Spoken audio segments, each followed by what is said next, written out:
Hello, I'm Jonathan Dimbleby. Thanks for taking the time to download this edition of Any Questions from BBC Radio 4.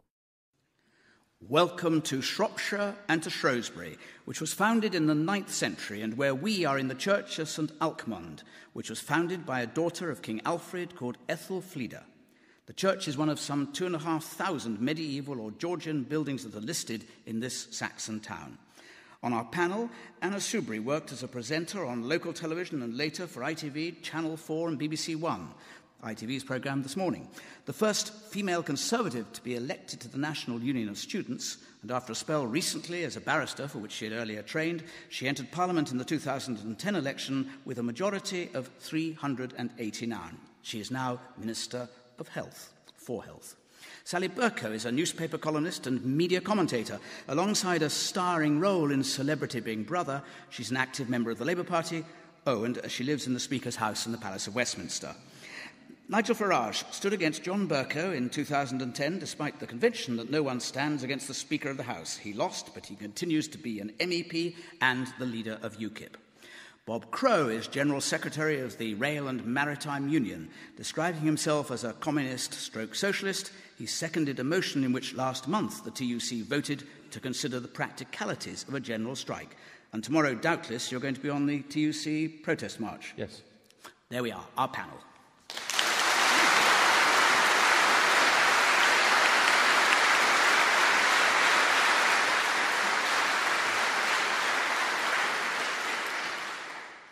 Our first question, please. John Davis, was Andrew Mitchell right to resign? We've just heard the news that Andrew Mitchell is resigning and there is to be a new Chief Whip, Sir George Young. Was he right to go, Anna Soubry? Yes. I first met Andrew Mitchell, goodness me, well over 30 years ago when we were students. And I stood in his old seat of Gedling in the 2005 election. And he was always a very good, very kind and supportive friend to me. So I am sorry that he has gone in the sense that, because of that background and because of my friendship with him.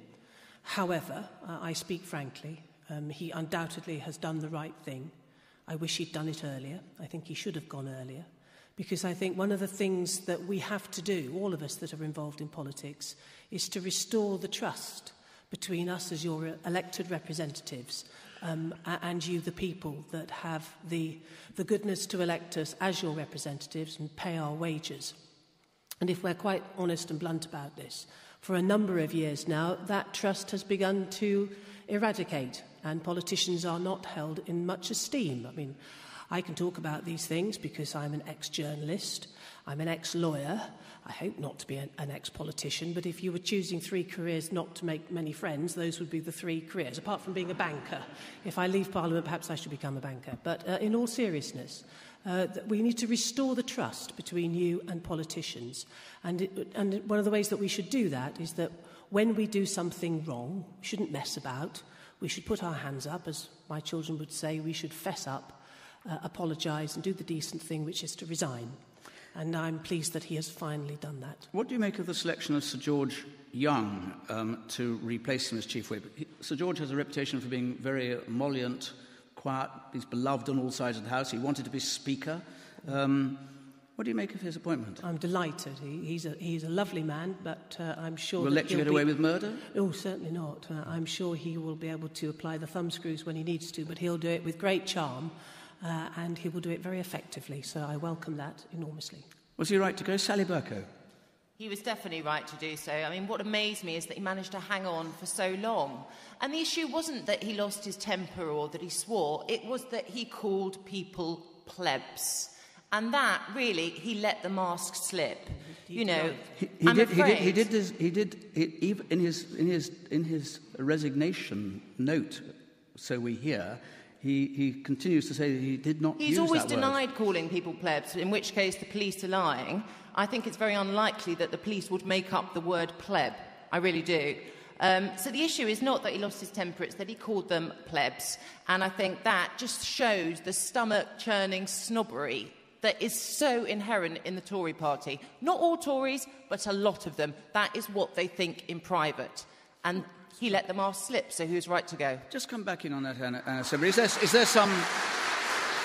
Is there some validity in what Sally Bercow has just said? No, there's no validity at all. And I think the man's done the right thing. I think most people now see it for what it is, which is an unfortunate episode. We draw a line and we move on. If people want to make cheap party political points out of it, I suppose we can't prevent them from doing it. I actually think, as I say, there's a bigger issue. It's about building trust. He's done the right thing. Let's move snobbery. on. Let's talk about the real things. And he has denied using the word. Actually, I find it far more offensive to swear at a police officer, actually. Nigel Farage. I think one of the ways to judge people who've done well in life or have a position of rank in life is to see how they treat taxi drivers, waiters, or indeed policemen at the end of the Downing Street Road. And I think what Mitchell did, and whether he said pleb or not, is open to debate. But without doubt, he behaved in this sort of completely out of touch, overprivileged, arrogant manner that I think the public increasingly find deeply, deeply offensive. So the answer to the question is, yes, it is quite right that he has resigned.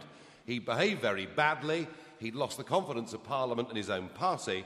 Although personally, I'd rather he'd resigned over his period administering a foreign aid budget through which we now give £30 million a day away to regimes like Rwanda with no check on the money. I'd rather he'd resigned for that.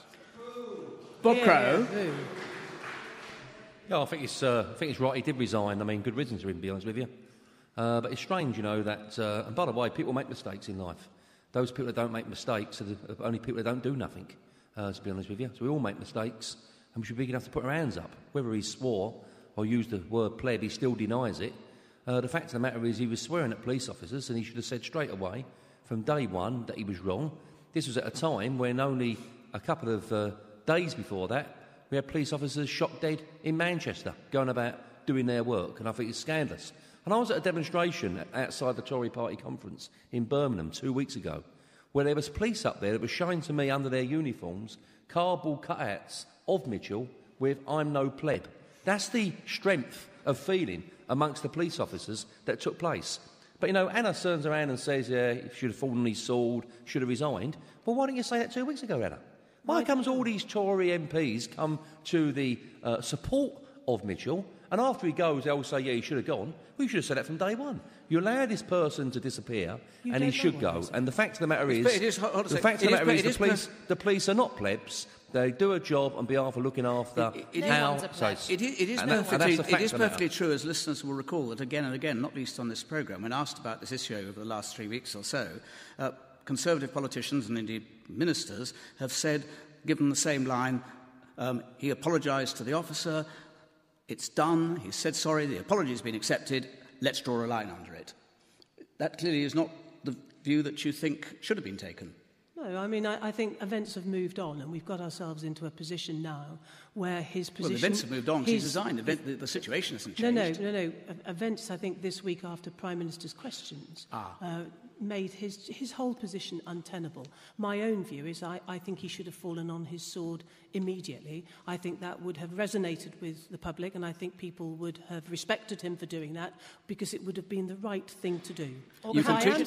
And I will also say this, in sharp contrast to what Nigel said, one of the great things that Andrew Mitchell did do in government. He was an outstanding Secretary of State in the International Development Department, and I am exceptionally proud of my government's record on helping those countries and those people and those children that need our support, and I am proud of the money that we have devoted to those projects. Excuse me, Anna, but why... Anna. No. We're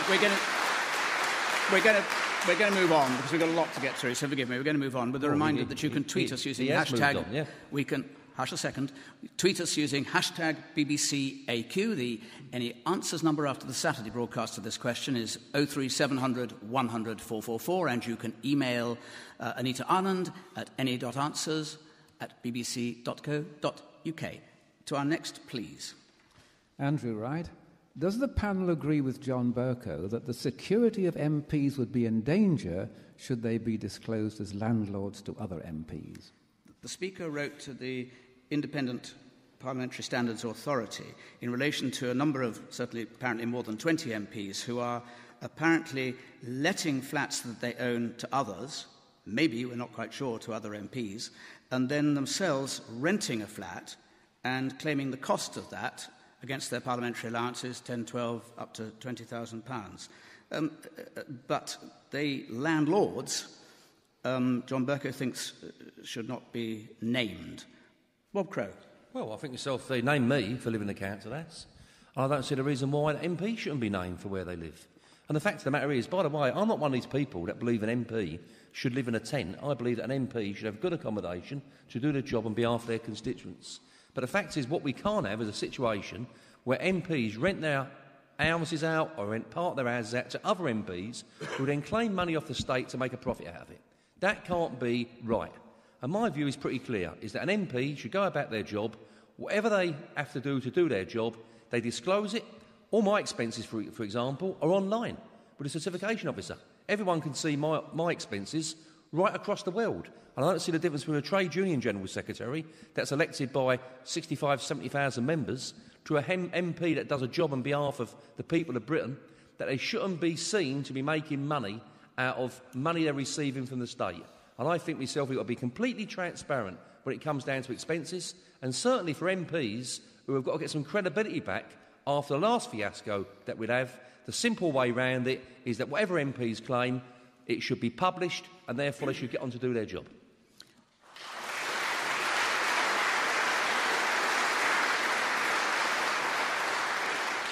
Is the Speaker right, Minister? Yes.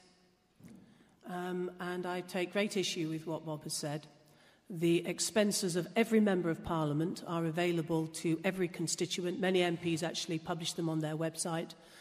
Each and every single invoice that's ever put in, every detail is there. There is full transparency.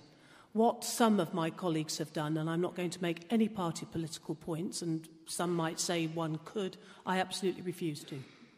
And I'll tell you why. What party political point people will say, because the MP on the front page of the Daily Mail today is a Labour Member of Parliament who apparently has rented out her flat to another well, you can take there's Liam Fox, there's Chris Bryant, they come from both parties, all exactly, parties. But the point is this, not one of them has acted outside of the rules, they've all acted within the rules.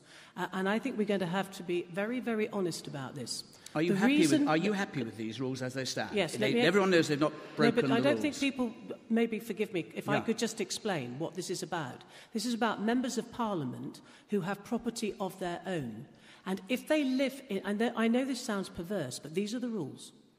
If they live in their own homes, in these second homes as they are, in London, so that they can carry out their duties of members of Parliament, they're not entitled to do what I can do because I rent at your expense a flat, and I'm entitled to claim my water rates, my electricity and my council tax. But they are not. So the rules are actually skewed against people from living in property that they own. The rules are so perverse that actually I can't live with my 21 and 22-year-old daughter in the flat that belongs to my ex-husband because of these rules. And frankly, we have to have an honest debate about this, because if we don't pay members of Parliament, and I accept that the salaries are, for most people, a lot of money. 60 plus thousand pounds.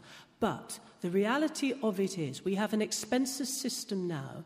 I never claim my mileage. There's lots of things I could claim for which I don't claim for. I pay for them out of my own pocket. And we are in real danger that we will have a system of expenses and a scale of pay where it means that only people who are absolutely dogmatic conviction politicians or people with substantial private incomes who will go into politics. This is perfectly relevant, but it's slightly aside from the point put by Andrew Wright, because IPSA, the authority, is in throes of deciding whether or not whether these landlords should be named.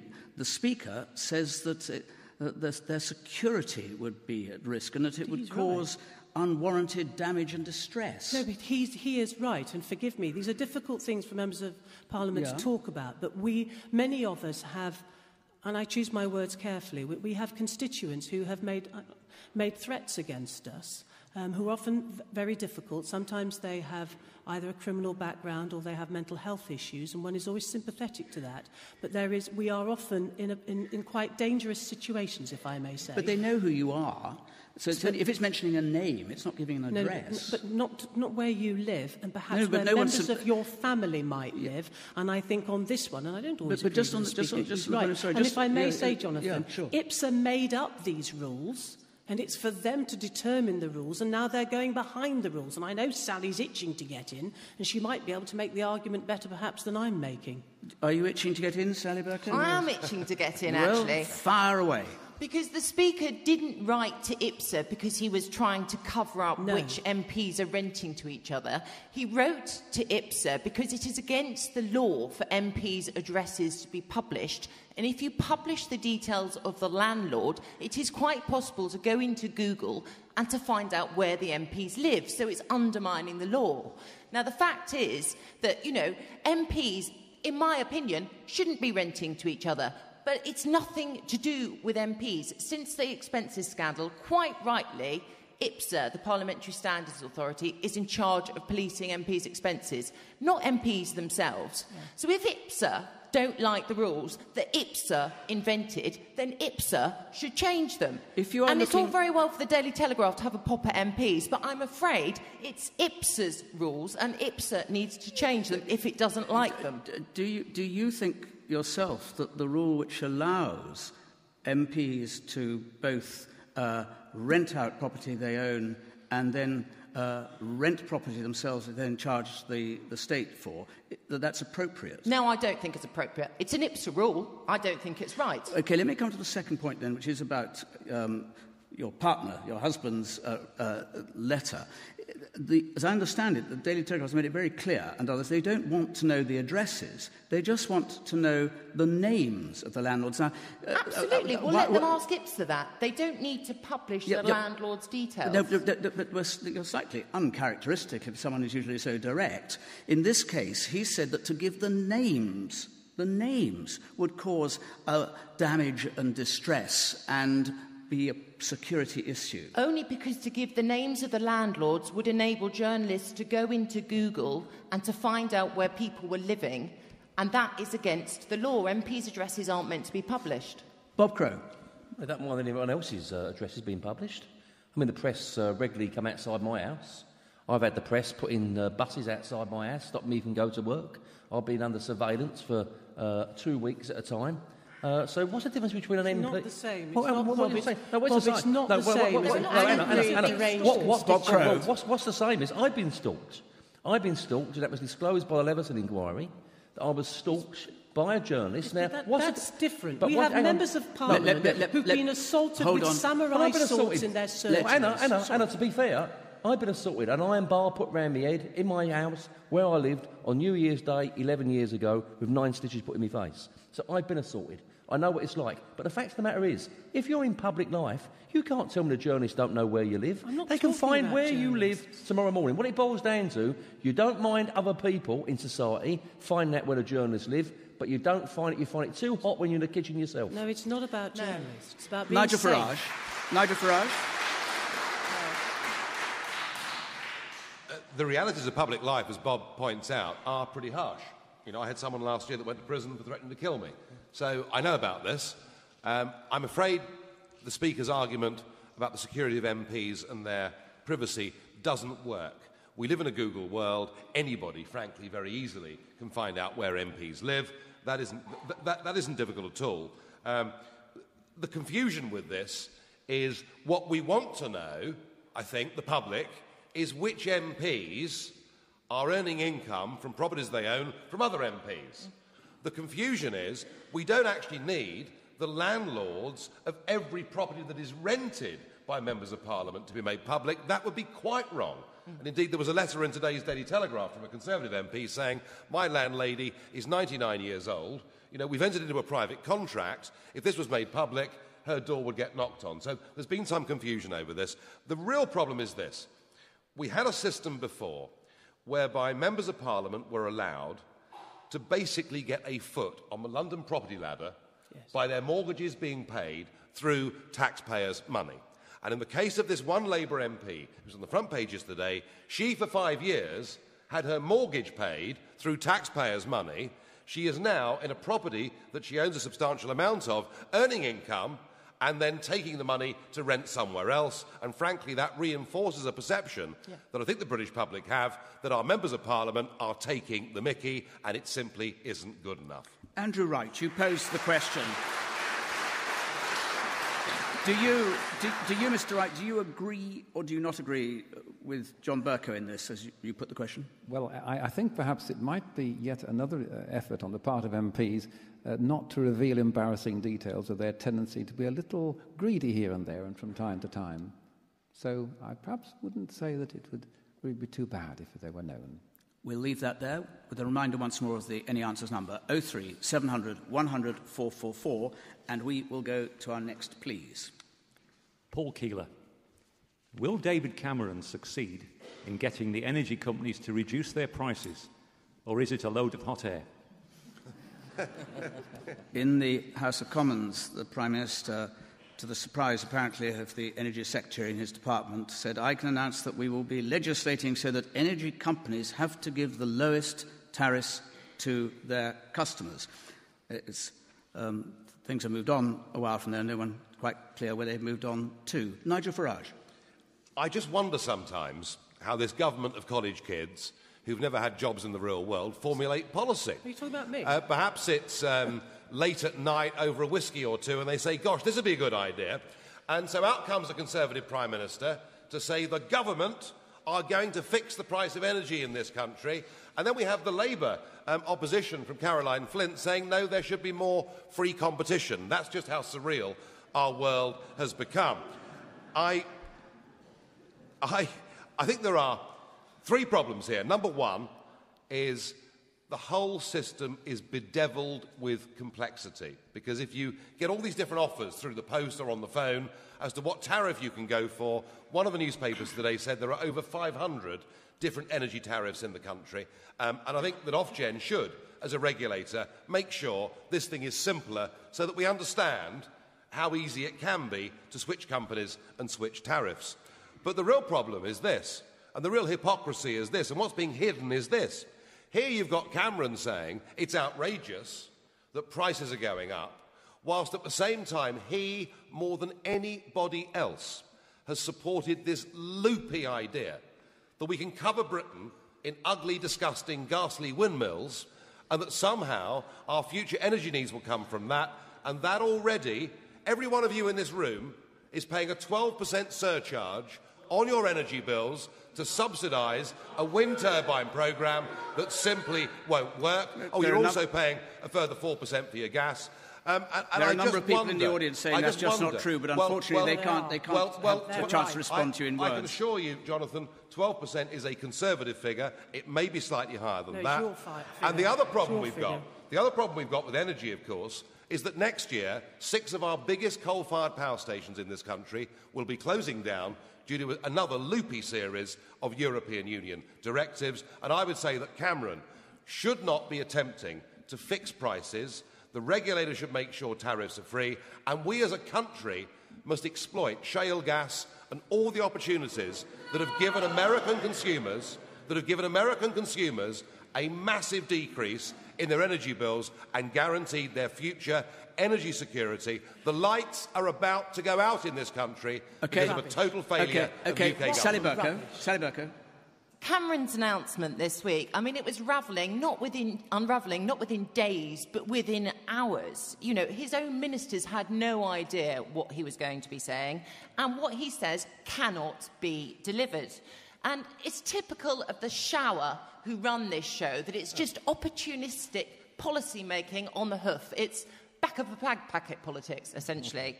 And what we need is more competition in the market. You know, you've got the big 6 energy companies completely dominating the market. That needs to be changed. The regulator hasn't got enough teeth. You know, they should be able to force energy companies to pass on price cuts when the wholesale prices fall. They don't. They should be able to do that. The tariffs are far too complicated. And to be honest, the fuel companies are making obscene profits, and they should be capped. And can we hear now from... Sally, hold it. They're making about 5% on capital. Hang on, you've had your shout. It's not outrageous. Nigel, pause. You may come back in possibly in a moment, but it is now Anna Soubry's turn. Well, I was going to say, we could keep the lights going, couldn't we, with all the hot air that is being generated up here on the platform, and frankly a whole load of nonsense that is being spoken.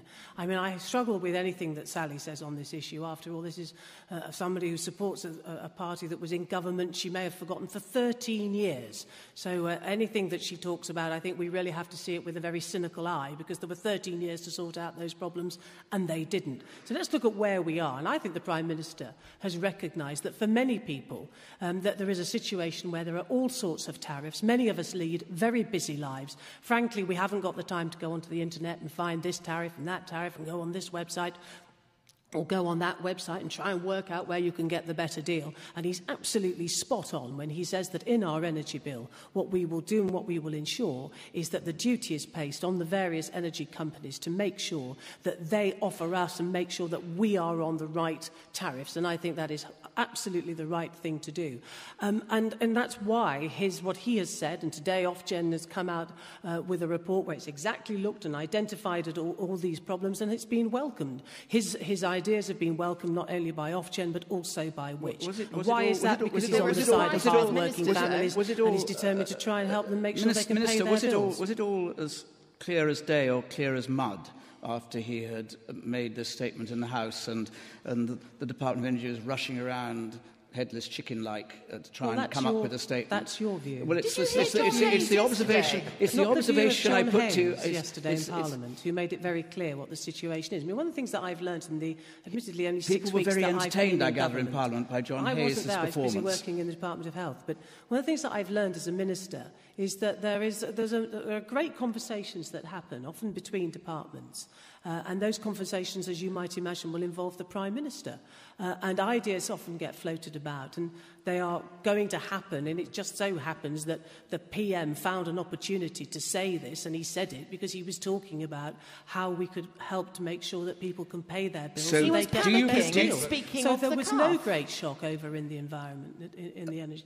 Just one thing then. So are you saying that you are convinced that the energy companies will have to give the lowest tariff to their customers? Oh, I believe that when the amendment is made to the energy bill, we will get the sort of system that many people want, whereby we will put the duty on the energy companies to make sure that they are providing us with the right information so that we are on the right tariffs and get us on the right tariffs and not rely too much on us having the time to go on this website or that website. I mean, the whole thing is a mess. And where I think we do agree is that, and again, this is something that we're very keen to put forward, is that we see more independent operators coming into it so that there's better competition, which will, I believe, solve many of these problems.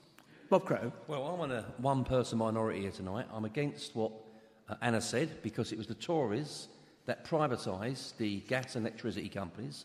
Let's remember, those people made a fortune out of it. I'm opposed to Sally when she turns around and says more competition.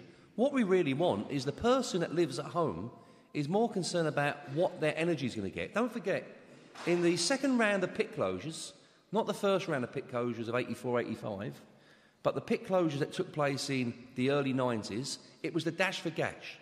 We was told that gas was going to be so cheap that we had to shut coal mines down in Great Britain. Here's an island with 300 years of coal beneath us, and we've only got left 1,700 miners producing some of the best coal in the world. And the reality is this: when people say about competition, there's only one way that we can compete, and that's by taking back into full public ownership all of the gas and all of the electricity of Great Britain. Every single part of it. And I'll tell you another issue as well. When people talk about Nigel, well, I'm going to fall out with him, on windmills, as he says, but I call wind farms. Windmills, wind farms, is an opportunity to have the most friendliest environmental way of energy. The reality is pretty simple. No, the reality is that if you use solar and you use hot rock and you use tidal, you can use wind as well to provide a hell of a lot of our energy. The fact of the matter is, why is it that we're all walking around in October with no coats on and sweating with leaves on the trees? Because you've got an environmental problem. unless you sort this environmental problem out very quickly, the next generation of children are going to be living in a world that's totally coated in carbon dioxide. I'm going to bring in Sally Burko. Sally, why you were shaking your head vehemently when Bob Crow was talking about wholesale renationalisation?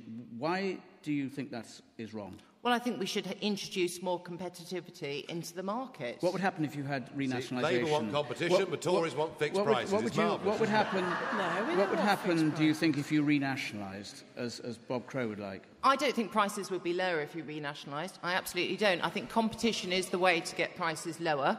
And Bob's right, we should be investing more in green energy like tidal and wind. Don't get me wrong, we absolutely should. But in the short term, we do rely on standard energy, and to make it work, we absolutely have to have more competition within the market. Bob, wind energy does not work, and it doesn't work. The Germans have built 19,000 wind turbines. They're now building nearly 20 new coal-fired power stations to back up the wind turbines, because in the winter, when you have peak electricity demand, the wind turbines produce nothing, and they don't even, I know you're worried about global warming, they don't even, as a net effect, reduce CO2 emissions. And what happens is,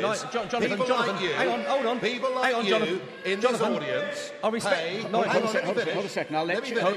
Now, look, hang on. You two gentlemen, at the end, I'll let you in, Bob, in a second. Finish your point swiftly once you've addressed the audience. As a socialist, Bob, how can it be right that these people pay us 12% surcharge on their electricity bills so that people like David Cameron's father-in-law earn £1,000 a day for just siting wind turbines on their land? Look, Nigel, Nigel, I'll be very brief. The reason why there's a tax on energy at the moment is research to go into more forms of greener energy like solar. I'm not really bothered about David Cameron's father-in-law. I'm bothered about my grandchildren in the future. Absolutely. And the reason why the Germans are investing in other forms of environmental-friendly energy is because they're going to do away with all nuclear energy, lock, stock and barrel. You've both had your say. You wanted to add something, Anna Soubry. No, I was quite happy to sit here and hear such great nonsenses being spoken, certainly on this side by Nigel, and I just don't think he's advancing the argument, and I certainly don't want to see more coal-fired power stations. Thank you very much. We will go to our next. Veronica Davis, should Prince Charles be able to correspond with politicians on a confidential basis? The Attorney-General, citing the Freedom of Information Act, which exempts the sovereign and the first two in the line of succession, refused to allow the request for some letters written between Prince Charles and ministers to be released. Sally Burko. I think Prince Charles's letters should be published. The High Court said they should be. The Attorney-General overruled it. I don't think it's the job of the Attorney-General to protect the future King. If the future King wants to lobby Parliament, we need to know what he's lobbying Parliament about. It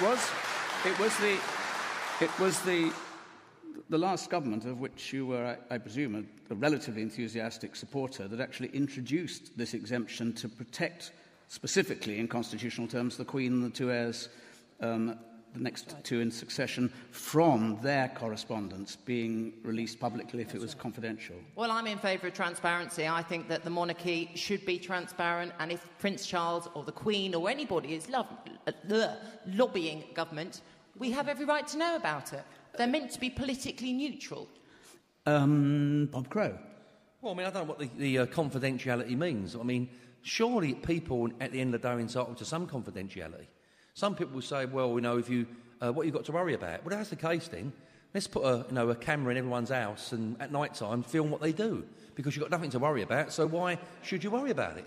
At the end of the day, people are entitled to have confidential discussions. Now, if it's about on the basis that they're acting on behalf of a certain group, then of course, in any kind of way that someone's been trying to obtain contracts or whatever, that's got to be transparent. But if the Prince Charles, or anyone else, by the way, I'm not jumping up to protect Prince Charles, but anyone in society wants to write a confidential letter, to me, it may be streetwise stuff. Confidential to me means confidential to someone tells me I can tell someone else about it. Spot on. Rather astonishingly, given the conversation that there has been on the panel so far, you may not have been heard. Anna Soubry said spot on. Spot on, absolutely. Bob Crow, absolutely right, and I have no trouble in agreeing with him on this whatsoever, because these letters were not about lobbying government. The heir to the throne had written to various government departments in confidence, and he wrote those letters believing that they were confidential as part of the process that he has gone through, so that when the time comes, he can rule as an effective king. I have no difficulty whatsoever with the Attorney General's decision. It's used extremely rarely. I think it's only been used 5 times since 2006, and I think that the AG has done absolutely the right thing. He wrote those letters in confidence as the heir to the throne, and I think we should respect that confidence. Nigel Farage. I don't think anything in public life, if you're writing to a government ministry and to a minister that you may have met once or twice, frankly, could be regarded as being confidential. It's rather naive to think in the end that it will be confidential. Things get leaked. If you put it in writing, it gets leaked. And we can all pick and choose. I mean, I quite like his views on architecture. I'm appalled by his views on global warming. I'm appalled by the idea he wants the EU to have more power to deal with these things. But we shouldn't pick and choose. I just think this guy is in line to be our next monarch, our next constitutional monarch. The Queen, good health that she's in, is 86 or 7 years old. And I feel that Charles oversteps the mark and frankly behaves like a political lobbyist, and I don't like it. And if, when he becomes the king, he behaves in this way, he could precipitate a constitutional crisis. I would say keep out of political lobbying and do us all a favour. Absolutely. Let me ask just the audience here. Do you think Prince Charles should be able to correspond with politicians on a confidential basis? Veronica Davis asked. Who thinks he should be able to correspond on a confidential basis with ministers? Would you put your hands up? Those who think he should not be able to, or the letter should be made public, would you put your hands up? Well, here there is a significant majority in favour of the decision made by the Attorney General that I'm happy to take your view on that, but actually I think it was more 50-50. Yeah, we'll do it. And I think a lot of people abstained. Let's do it once more then, to be absolutely clear. Who thinks that it's right that he should be on that those letters he should be able to write confidentially? Would you put your hands up? Right. Oh. Who thinks that it's not that he should not have that right? That letters should be published. Well, I think the majority is and who doesn't know? Who has no view about it? Not very many. Right. Anyway, I'm going to summarise. I think there is a majority in favour of the privacy. There's a majority in favour of privacy, but there are a significant number who think that they ought to be published. Well, that's very good. Does that summarise the agreement? No, absolutely. I'm sure Bob and I are delighted. OK. We'll go on to our next, please. A new coalition's just been formed. Sally Sutton, does the EU deserve the Nobel Peace Prize? The Nobel Peace Prize is awarded for the EU for its alleged contribution to peace. I think we might start with Sally Bercow. Oh, goodness. Now, it's not fashionable to stick up for the EU, I know that. But it is true that they have, being part of the European Union has brought us peace and stability and kept us out of wars. I mean, it absolutely is true. And I know it's not fashionable to say that. And I would be one who would very much argue that we should let the people have a say and have an in or out referendum on Europe. And I think the public would come round and they'd see people like Nigel Farage mounting his isolationist bandwagon and think, I don't want any of that. I want to stay in the EU. But, the EU has done a lot for us, and it would be a mistake for Britain to leave. Bob Crow. The Peace Prize? Well, number one, we're talking about the question was, should they get the Nobel Peace Prize? And no, they shouldn't. Because when people say that they brought the Europe together, well, Yugoslavia, there was a war. Quite. They helped to support the illegal wars in both Afghanistan and Iraq, and have carried on supporting Israel against the Palestinian people having their own state. Move that way from one way, I'm absolutely clear down the line. There should be a referendum, the people of Britain, to decide whether they want to be part of the European Union or not.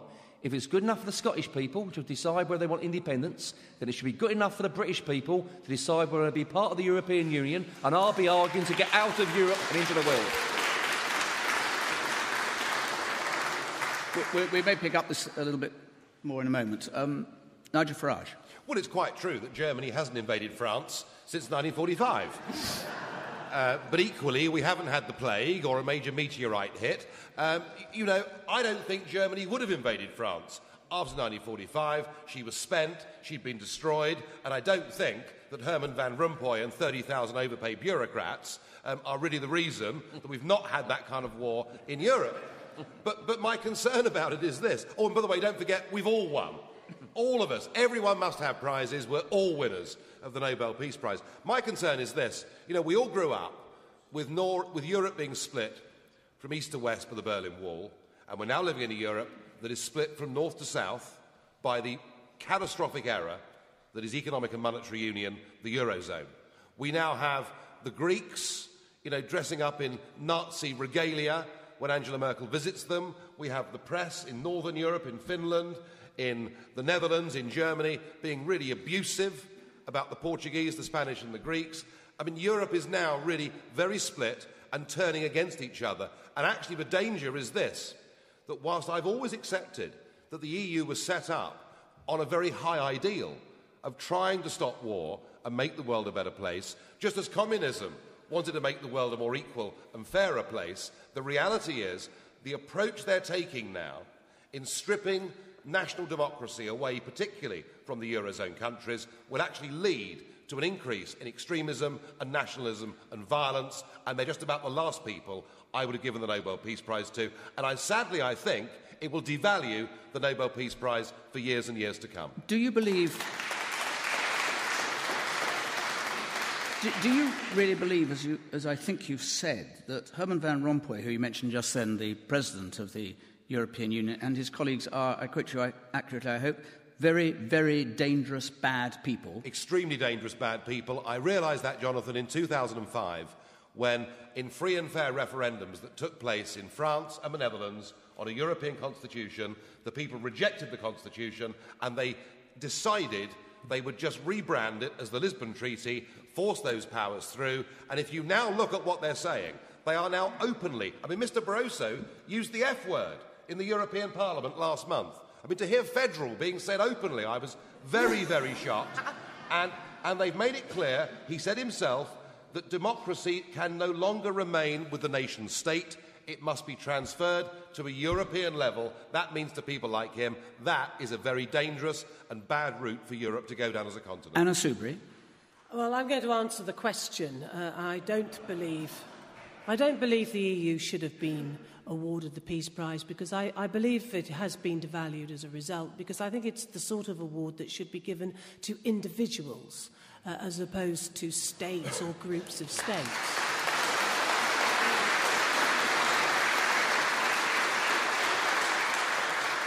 However, having said that, I would pay tribute to all those nations of the European Union and beyond who have ensured that there has been so much peace within Europe. And Bob makes powerful points about the breakdown of Yugoslavia and what we saw then with dreadful wars. But by and large, we should, I think it's very easy in 2012 to forget what it must have been like for our grandparents and our great-grandparents' generation, and to go through the appalling horrors of the First World War, and then almost, well, it was within not very many years at all, to go into the horrors of the Second World War.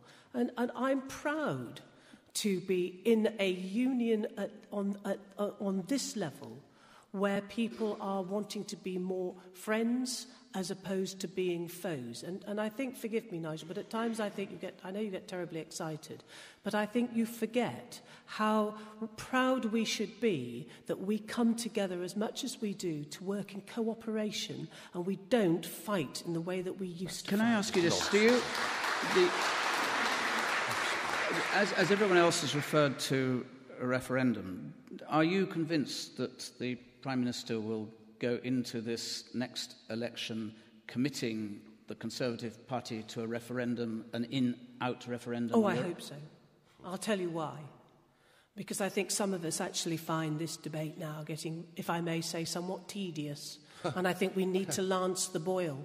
But what I think we need to do first of all, I mean, I absolutely take the view that the European Union is over-bureaucratic, it costs us too much money, it takes away too many of our powers, it's tangled up with red tape, it does loads and loads of things absolutely wrongly, and we need to be within it to reform it. And if we reform it, that's when we go back to the people and we say to you then, in or out. And I tell you, I just think it needs saying, because I happen to believe that the British people are actually very sensible people. And I believe that if we make those changes and we come back to the people and we have a proper debate without some of the heat and some of the lunacy that is often generated. What about the truth? How about that? And not interrupting, No, people. You're much too and important to be having. interrupted. No, I'm not at all. I'm just trying to be well behaved and show some manners, if I may say. And I will finish my sentence. If we have that sensible debate, I believe the British people will see the value of staying in the European Union. If there is a referendum, Nigel Farage, the Conservatives will have shot your fox, won't they? Well, if there is a referendum, it will be because they are so fearful of losing votes to UKIP in huge numbers, and we will have caused that referendum to happen, and I'll be very immensely pleased and proud if the people of this country actually get a chance, an opportunity to express an opinion on who governs this country, and I will abide and accept the result. What I won't accept is being told lie after lie by Tory and Labour governments about the common market, and there's no need to worry your little heads when they now make 75% of our laws. Let's have a referendum. Let the people decide. We will leave that there, I'm afraid, because that's all we have time for. Next week we're going to be in South East London, and amongst others on our panel, the former Home Secretary Charles Clarke. Hope you can join us there. To hear, thank you very much to the panel. Thank you for having us in St Altman's Church in Shrewsbury. Don't forget any answers. Quick chance to the number 03700 100 444. Goodbye.